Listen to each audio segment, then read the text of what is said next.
Hi, welcome to another episode of Hot Takes. Rachel Reeves has got a massive pension problem. She doesn't know it. Well, she probably does know it, but she probably doesn't understand it.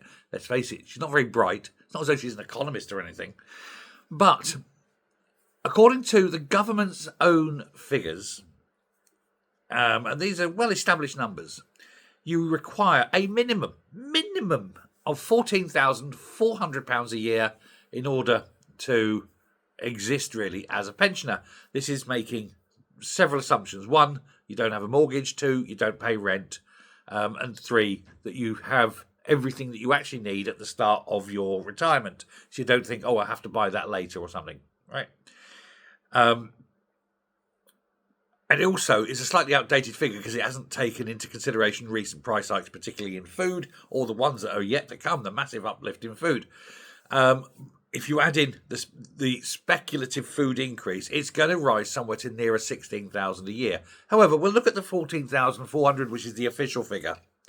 Now, at the moment, the state pension is about £12,000, right? It's just shy. It's 11,596, something like that.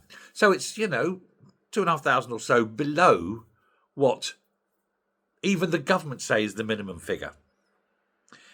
So that's bad as it is, and there are calls to raise the pension to the 14,400 figure, which is the government's own number for what is the minimum amount. Now, bad as that is, Reeves has already announced that there is a tax threshold freeze until 2028. Now, that means that with the expected triple lock carrying on for the next couple of years, if not next year, then the year after certainly, a basic state pension will be subjected to income tax. So while your pension goes up, you're then going to start getting taxed on it, on everything over your threshold. The thought is she's going to raise that threshold freeze to 2030. This will mean increasing amounts of state pension will be taxable and will be taxed. And at the same time, food prices are going up. Generally, the price of everything's going up. And the pension won't be going up in value to meet it. Because even if it goes up by the rate of inflation, food inflation is always higher than the rate of inflation, number one. And secondly, any rise you get will then be subjected to tax. And so you're going to lose a fifth of that in tax anyway. And so it's going to be a below inflation rise in terms of net income. Now, this will trigger, and there are already people looking at this, this is going to trigger a class action against the government on the basis of being against the European Convention of Human Rights, the right to dignity, and the right to not impoverish a class. There is a provision within that about the non-deliberate imposition of poverty on a class.